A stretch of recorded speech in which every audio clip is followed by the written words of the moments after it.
Hey, what's up? My name is Nisha B and welcome to my page. If this is your first time on my page, please like, comment, and subscribe and for more. If you are returning, thank you so much for being here and tuning in. Y'all, this is officially my 6th year in fitness. On my journey to being healthy, I learned that it's not about the destination, it's genuinely about the journey, because this is ongoing. Like, once you start your fitness journey, it's forever. I thought it would be like, oh, I'll lose the weight, I'll hit my goal, and I'm done. No ma'am, no ham, no turkey. This has been ongoing for the last 6 years, and it has been a battle. This page, I have not been consistent, but in my life, I've been trying to find balance, trying to be consistent. I had different things come up in my life where I started different jobs that required me to be on set for over 18 hours sometimes, and in life, it was just kind of crazy and hectic, and it still is. And the thing is, when you start your journey, you will learn that is just one of the things that, like, that's just what happens, and you just have to find balance for yourself. So I'm gonna go over, since it's my 6th year anniversary, I'm gonna just do 6 things you need to know when you're starting your fitness journey. Be sure to like, comment, subscribe. Hey guys, and happy today.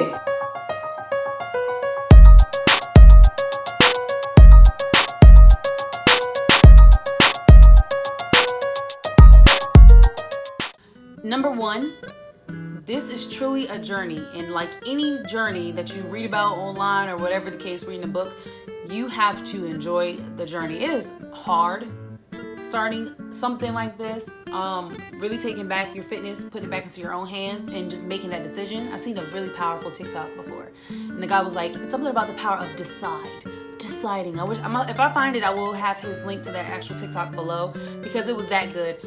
The thing is, when you decide that this is something you want to do, you have to make the adjustments in your personal life to figure out, okay, what am I doing now that's the reason why I'm not at that goal?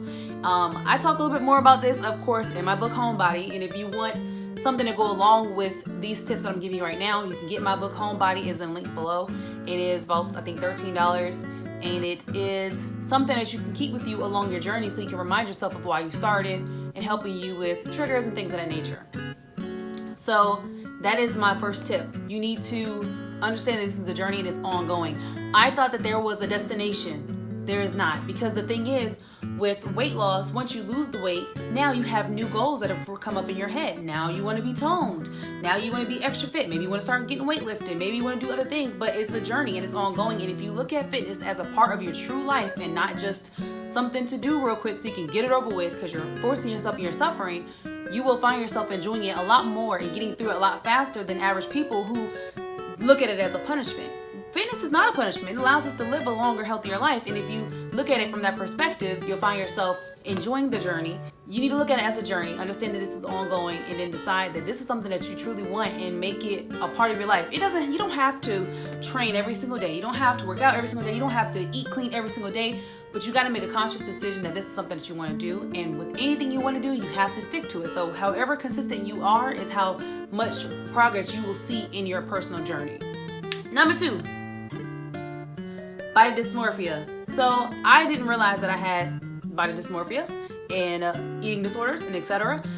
When I initially started my journey. I didn't understand that was a thing. I binge eat sometimes, and I didn't realize that it was become from different triggers that I had to deal with.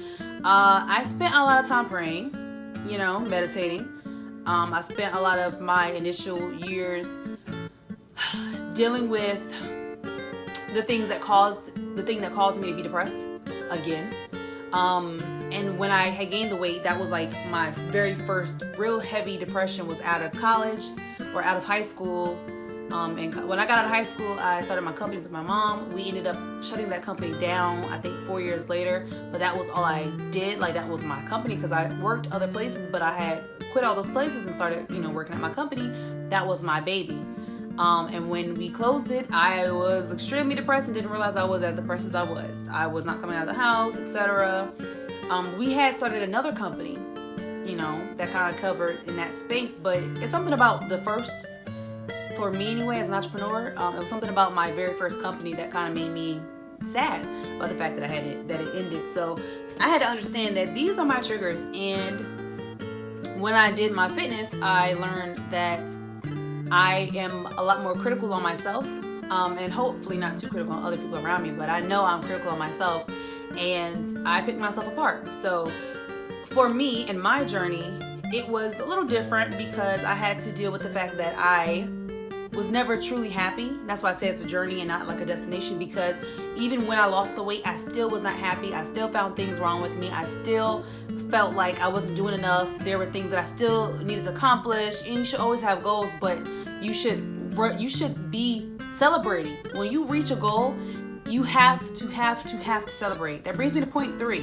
celebration. I know that's early in the points or whatever, but I don't care. Number 3 is celebrate, because every pound you lose is progress. Every pound you lose is a celebration. You will be surprised how much it affects you in a positive way when you think about or when you celebrate each small milestone. Because the journey, again, is a journey, and every step gets you closer to where you ultimately want to be, whether that's going to always continue, whether it ends and you reach your goal and now you just want to maintain that goal. Whatever the case, you need to celebrate, because for me, my celebration in life was food. That's why I would binge eat, because when I did something good and something happened, whether it made me sad or happy, it didn't matter. Food was my trigger. That's what I did. I ate and I would eat again. Like, I still eat, but now I don't look at food as so much of an enemy, but more as my strength. Like, I can use food to help and benefit me. So I make sure I eat a certain way to kind of help balance out when I have those moments of, let me just eat a bunch of junk because it makes me feel good in this moment because I'm sad right now, or because something has affected me and messed up my mental or my happiness or whatever, because outside things happen. It's life. And you just have to be in a space where you're prepared to deal with those different things, because there's so much more that's going to happen to you in the midst of getting to this journey. It's not just about the praise you'll get on the outside from other people and they say, wow, you did such a great job. It's about when you get to that goal, it's when you have to maintain. That's one of the things that get you. And for me in my personal journey, has been the hardest part of my journey, was maintaining. So again, point 3, celebrate. What I did to separate or to replace my eating habits or my binge eating, I would buy clothes. Now, I know that's not necessarily a healthy thing to do, but I'm cheap, okay? I'm frugal, however you don't call it. I would replace like my food when I would have binge days. Every time I dropped a pound, I would buy an article or an item of clothing just so I could feel good. Just because it gives me the same endorphins that I got from losing or eating all the different junk food. So I had to find for myself what that was. Again, in my book, Homebody, I give you more details of how you can kind of figure out your triggers and deal with all those things, and kind of really dive into how you can figure out for yourself what works for you and how you can kind of deal with the issues that you might have and how you can replace it. Because the thing is, you just have to replace habits. It's a lifestyle. It's not a weight loss challenge. Like, it's an actual journey. Like, this is ongoing. This is your life. And if you want to be here for a long time to come and you want to, let go of bad habits, that's what you need to do. I would say point 4 is to block out comparison. Something I still struggle with today in other parts of my life, not just my fitness, but you have to get the idea out of your head of comparing. When I lost my 50 pounds, and it's over 50 pounds because I didn't get on the scale until I lost I was working out for a good couple of weeks before I finally got on the scale, and at the time I was 200 pounds. So I was well over 200 pounds. I just don't know exactly how much it was, but that was in November 2015. So I'm not really sure, or was it 2016? 14. I think it was 2014 because I didn't actually get on the scale until 2015. So yeah, I was probably 220, but we're not gonna talk about that because I'm not claiming it. 50 pounds is my max, that's it. When I lost the weight, I thought I had like a Beyonce type of shape. No ma'am, no ham, no turkey. I have a banana shape, more like Rihanna, but with less hips. Like my shape is more up and down when I got to that low weight. I thought that was my goal weight. I thought that was the weight I always wanted. But the thing is, I was addicted to that scale. And so with that being the weight that I reached and thinking that was what I wanted my body to look like, and when it didn't look the way I thought it should look, once I reached that weight, I realized that was not really what I wanted. And again, it brought me back to point 2, I believe, which is, about that body dysmorphia and having those issues and having to really deal with, yourself. So I'm gonna go ahead to point 4, which is the scale. Point 5, which is the scale. You need to look at the scale. It is important to your journey to look at this scale, mainly because you want to make sure, at least in the beginning, that the things that you're eating, you're taking away, adding to, are helping you. If your goal is to lose weight, you need to be aware of the scale. You don't want to be so dependent on the scale like I was. Remember, my goal was 135 pounds, 140 pounds, because my friends were always that weight. I've always weighed more. In 9th grade, I was 150 pounds.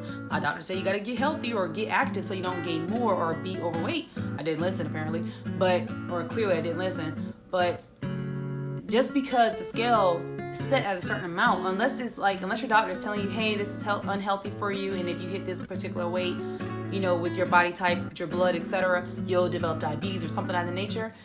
You don't want to rely and be so dependent on the scale. The scale should not be as such a big part of your life, because I will tell you, that messed me up more mentally than the weight loss journey itself, than the actual losing of the weight.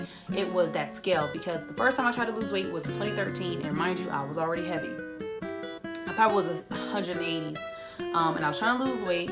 My scale went up, and I guess I was building muscle, but I didn't understand that at the time. I didn't do enough research. So for me, I was gaining, and for my mental, I couldn't handle it. I said, you know what, weight loss, fitness isn't for me. I don't care. I don't do it. So if I get big, I'm gonna just see how big I can get and just let it go. I said, I don't care anymore. And then I did get bigger. 2 years later, I'm over 200 pounds, and I'm even more depressed than I was then. So now I had to do the journey again, because now my company was doing better. So now we had to start going out in front of people. We had to start doing things. I had to be on TV, and TV already has pounds. Like, do I need any more help being fatter? Like, I was already unhappy. And then having to look at those pictures back, like, really? And these are some different pictures from that. So you don't want to be as dependent on the scale, because that will mess you up, and it will make you so unmotivated that you just say, you know what, I don't want to do this journey anymore. You need to let the scale go. But what you want to do to understand the scale is, say at the beginning of the week on a Monday, you get up 8, 9 a.m., you weigh yourself. Okay, that's your weight that morning. What you want to do is be cautious of what you eat that day to kind of understand how your scale works, how it moves up and fluctuates, right? The next day, like next morning. And once you get back on the scale the next morning, again, you want to log a little bit of what you've been eating. So then when you get back on the scale the next day, you can kind of understand what different things work for your body and what doesn't. Everybody's a little different, so it's going to take you time, but you don't want to be dependent on the scale, but you want to be aware of how the scale operates and how your body acts and reacts to different foods that you eat, so that you're not overeating, binge eating, etc. So you don't have to get on the scale every single day, but you want to be aware, okay? That's one of the other things. Again, all of these details you can get in my book, Homebody, which is like $13 or $14 on Amazon. I have the link below. Get a copy. It'll help you. I have different things in here that'll kind of take you through the steps. In review, we talk about different things. You can write down how it affected you, how different things work for you in your journal. I even give you different workout schedules and samples to get you started on your fitness journey. I didn't want a trainer. I didn't feel like I needed it. So this book is for people who don't feel like they need a trainer. You can get started on your own. You don't have to wait. You can do it today. And my final point, I would say you need some type of ability to track yourself when it comes to your eating habits. I know some people like to track macros, some people like to track calories. I'm a calorie checker. My go-to is MyFitnessPal. I have them tagged below.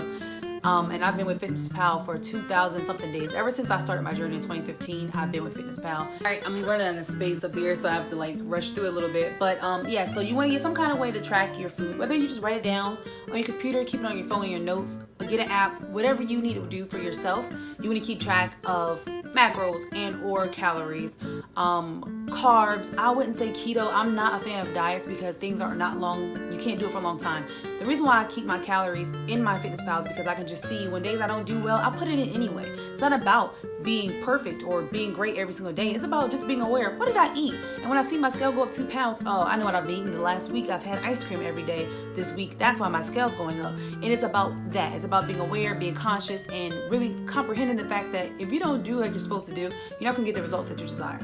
Okay, so I hope that this 6 points about my 6-year fitness journey has helped somebody. Hopefully y'all have been inspired to, start your own fitness journey. I have programs, I have online coaching, I have my book, Homebody. You can get all these different tools that I now have over the last 6 years now developed that will hopefully help you in your personal journey. If you have any questions, comment below. DM me on Instagram. I do respond. It's at Nisha B. Hopefully I have a tag somewhere down here. I just want to be a part of you guys' journey if you need the help. I know that people don't always like training trainers. I am one of those people who don't care for trainers, but if you need the extra help, I'm an accountability coach. I will keep you accountable. My purpose and what I do, my programs and challenges, which I have a 3-week and a 6-week program coming up June 1st. If you're interested, sign up. It is for women. I have one coming for men later. I also have a 7-day meal guide to get you started on eating better and having healthier eating habits. So you can download that. It's for men and women. It is not vegetarian. It is for regular meat eating people. I will be having a 7-day guide for vegetarians and for vegans later. As of right now, I just have it regular, but my purpose with all these things is to give you the tools to do it on your own. You don't need a trainer anymore. Once you do this for a little bit and you learn the habits that are necessary, you train yourself to know what calories are, even if you don't want to know calories. If you just know, like, okay, I know 2 tablespoons of this is more than enough that I need. And then if I get too much of it, now it's going to add unnecessary weight onto me, or unnecessary fats, unnecessary carbs, etc. You just want to be aware, and I'll kind of help you learn the different things that are necessary for your personal journey, just so you can do it longevity. We don't want diets. We want a lifestyle. No quick pill is going to get you to your goal. You have to stick to it, and it's ongoing. What happens after that diet ends? A lot of times when things end, you change your habits back to what you did before. And that is my purpose, to kind of help you to create new habits so that you can have days where you don't hate food. You can eat ice cream if you want to. Go get your ice cream cone. I get my ice cream cones. I do not deprive myself, because when I do, I go back to old habits that are terrible for me. I binge, and it's just not a healthier life. And I want to have a long, healthy life, and I want to be happy. And food sometimes still makes me happy, and there's nothing wrong with that. You just have to have balance. So again, I hope this video was helpful for you, inspirational in any way possible. I will be doing next time, which I'll say in 2 weeks, I'll be doing a video of my hair. I have decided, after 12 years of being natural, and this is a protective style, a quick one. I didn't really do my hair appropriately underneath, but after 12 years of being natural, I decided I'm going to do locks. So I'll be discussing my lock journey. I've done twists millions of times. I love twists. 2-strand are my favorite, but these will be my permanent 2-strands. I'm gonna make them really small. I want at least 150. I've seen this other lady, and hers are beautiful, and I want mine to look like that. So I'm excited. Stay tuned for that part of my journey as well. So this is my lifestyle page, so I want to give you guys a little bit of every portion of my life, and kind of in a way that, hopefully interests you, while still pushing the fact that fitness is first. But fitness had to be a part of my everyday life in order for my whole life to really be what I needed it to be. So, but to each his own. Hopefully I've inspired you guys. Don't forget, grab a copy of Homebody. I'm telling you, this is a good guide to get you started. Also, I can't say that my grammar was the best, but hopefully it gets you to the point to at least get you started. I'm not an English teacher. I am a fitness enthusiast. I apologize in advance, but I hope you will still read it. I encourage you to still read it. Be sure to like, comment, subscribe below.